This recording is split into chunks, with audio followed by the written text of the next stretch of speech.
بسم اللہ الرحمن الرحیم الحمد للہ وکفا وسلام علی عبادہ الذین اصطفیٰ اما بعد۔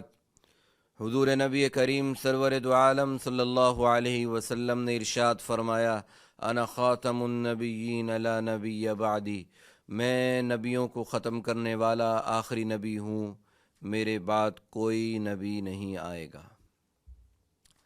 ختم نبوت کا مسئلہ اس حدیث مبارک میں حضور صلی اللہ علیہ وسلم نے بیان فرمایا ہے۔ اس حدیث کی تفصیل صحاح ستہ میں موجود ہے کہ حضور صلی اللہ علیہ وسلم نے ارشاد فرمایا کہ ایک خوبصورت، حسین اور جمیل مکان تعمیر کر دیا گیا اور لوگ اس مکان کے حسن و جمال کو دیکھنے کے لیے جوق در جوق دور دراز سے آنے لگے۔ اس مکان کو پورے طریقے پر تعمیر کیا گیا، لیکن مکان کے درمیان میں ایک خوبصورت اینٹ کو باقی رکھا گیا اور وہ مکان اس خوبصورت اینٹ سے خالی تھا۔ پورا مکان بن گیا لیکن ایک اینٹ اس میں نہیں لگی تھی، ایک اینٹ سے وہ مکان خالی تھا۔ جب لوگوں نے مکان کے وزٹ کیا اور مکان کو دیکھا، چاروں طرف گھومے، ہر طرف دیکھا، اشش کر اٹھے اور لوگوں نے بڑی تعریف کی کہ کیا خوبصورت مکان بنایا ہے، لیکن وہ جگہ جہاں پر اینٹ نہیں تھی، وہ آخری اینٹ خالی تھی۔ اس جگہ پر پہنچے تو کہنے لگے کہ کیا ہی اچھا ہوتا کہ اس اینٹ کو بھی یہاں پر لگا دیا جاتا اور مکان مکمل ہو جاتا، اور وہ اینٹ نہ لگنے کی وجہ سے مکان نامکمل ہے۔ آگے حضور صلی اللہ علیہ وسلم نے فرمایا کہ حضور صلی اللہ علیہ وسلم یعنی میں آخری اینٹ ہوں، پورے دین اور اللہ کا پورا دین نازل ہو چکا، لیکن آخری کتاب اور آخری نبی، آخری اینٹ میں ہوں۔ انا خاتم النبیین لا نبی بعدی، میں آخری اینٹ ہوں، میں دین کی اس عمارت اور دین کے اس مکان کی آخری اینٹ ہوں۔ میں آ چکا، میں لگ چکا اور میں نے دین کو مکمل کر دیا۔ الیوم اکملت لکم دینکم، آج کے دن میں دین میں نے مکمل کر دیا۔ اب کسی نبی کی گنجائش نہیں ہے، کسی نئے نبی کی گنجائش نہیں ہے۔ کوئی نیا نبی نہیں آ سکتا، نہ تو ذلی نبی آ سکتا ہے، نہ بروزی نبی آ سکتا ہے، نہ کسی نبی کا سایہ آ سکتا ہے، نہ کسی نبی کا کوئی عکس آ سکتا ہے، نہ کسی نبی کی کوئی تصویر آ سکتی ہے، نہ کوئی کسی نبی کی شکل آ سکتی ہے، نہ کوئی کسی نبی کی پرتو آ سکتا ہے۔ نبوت کے تمام دروازے پیارے نبی صلی اللہ علیہ وسلم پر ختم ہو چکے ہیں۔ حضور آخری نبی ہیں، ہر درجے میں آخری نبی ہیں، ہر اعتبار سے آخری نبی ہیں، اور حضور صلی اللہ علیہ وسلم کے بعد کوئی اور نیا نبی نہیں آ سکتا۔ خود قرآن پاک میں 100 آیات ایسی ہیں جو پیارے حبیب نبی کریم سرور دو عالم صلی اللہ علیہ وسلم کی ختم نبوت کو، آخری نبی ہونے کو واشگاف بیان فرماتی ہیں۔ حضرت مفتی محمد شفیع صاحب رحمۃ اللہ علیہ کی ایک کتاب ہے ختم نبوت، انہوں نے اس کتاب میں وہ تمام آیات جمع کی ہیں جس سے معلوم ہوتا ہے پیارے نبی آخری نبی ہیں اور نیا نبی نہیں آ سکتا۔ کسی نبی کی گنجائش نہیں ہے، کسی لمحے میں، کسی زمانے میں، کسی وقت میں گنجائش نہیں ہے۔ قرآن پاک نے واضح فرما دیا ہے، ما کان محمد ابا احد من رجالکم، حضور نبی کریم محمد صلی اللہ علیہ وسلم مردوں میں سے، تمہارے مردوں میں سے کسی کے والد نہیں ہے۔ پیارے نبی کی جو اولاد ہوئی ساری کی ساری بیٹیاں تھیں، اور پیارے نبی کے جو بیٹے پیدا ہوئے تھے وہ بچپن کی حالت میں اور صغر کی حالت میں، بچپنے کی حالت میں وفات پا گئے۔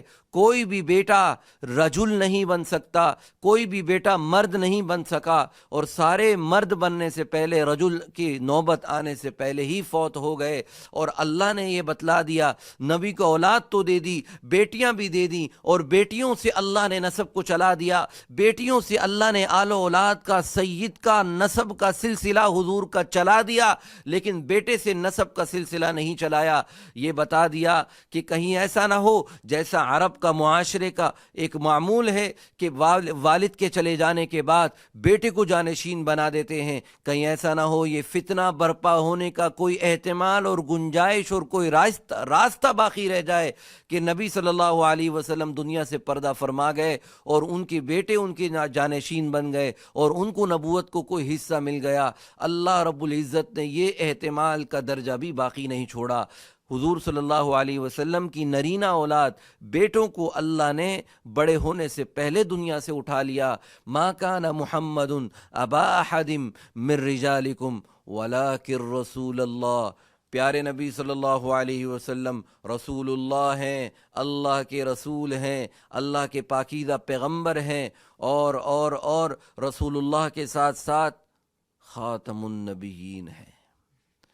تمام نبیوں کو ختم کرنے والے، تمام نبیوں کی نبوت پر مہر لگانے والے.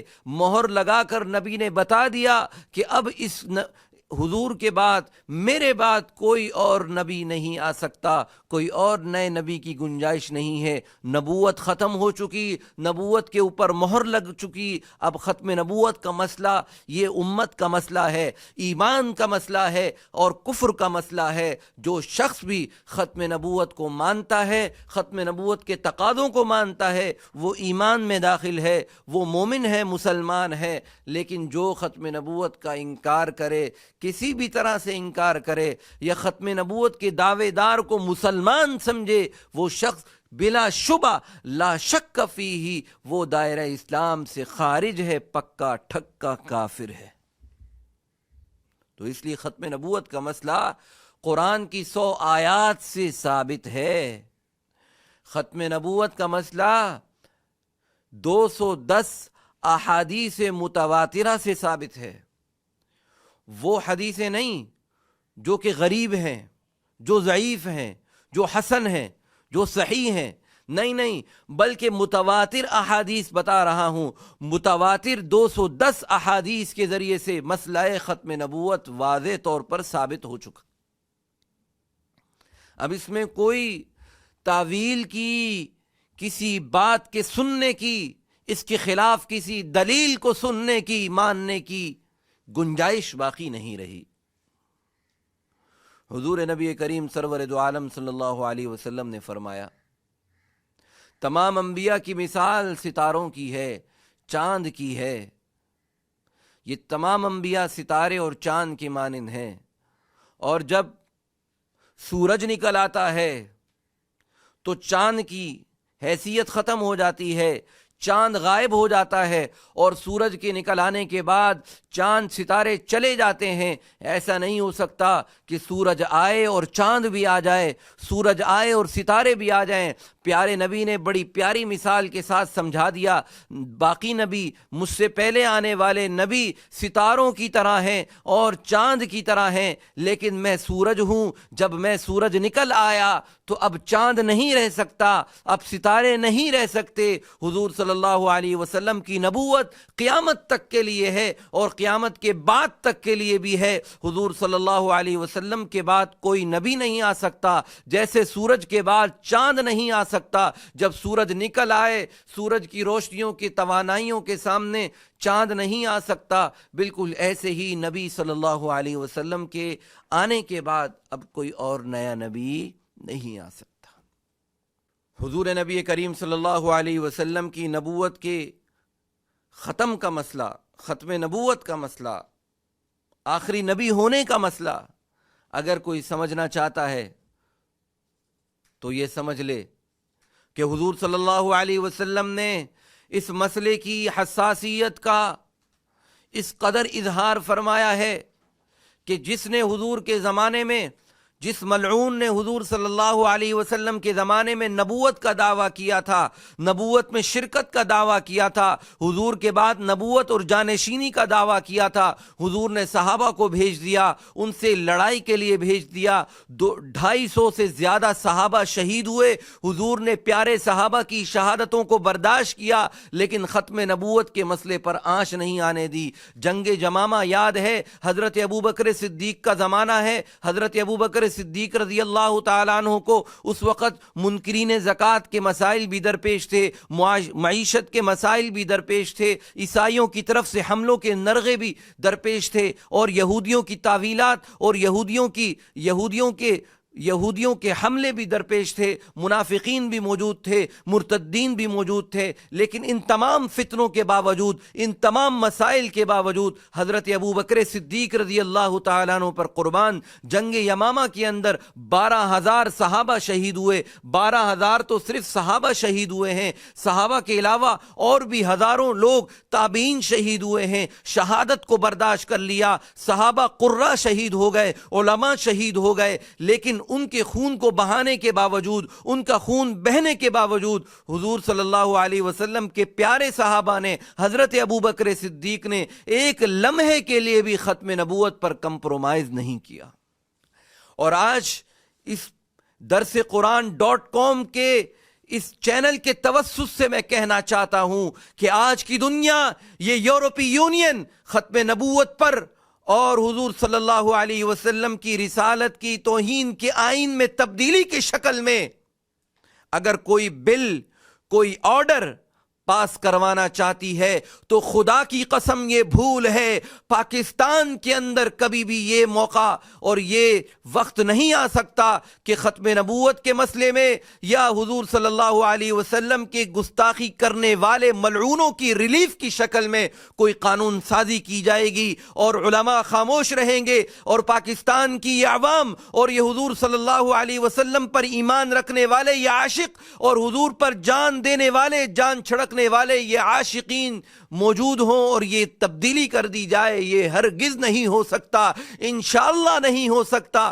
ہماری جانیں تو جا سکتی ہیں، لیکن حضور صلی اللہ علیہ وسلم کے ختم نبوت پر کوئی بھی آنچ برداشت نہیں کی جا سکتی۔ اللہ رب العزت ہم سب کو ختم نبوت کے لیے کھڑا ہونے کی اور اپنا کردار اور اپنے اعمال اور اپنا ایمان پیش کرنے کی، اپنے جان و مال کی بازی لگانے کی توفیق عطا فرما دے۔ وآخر دعوانا الحمد للہ رب العالمین۔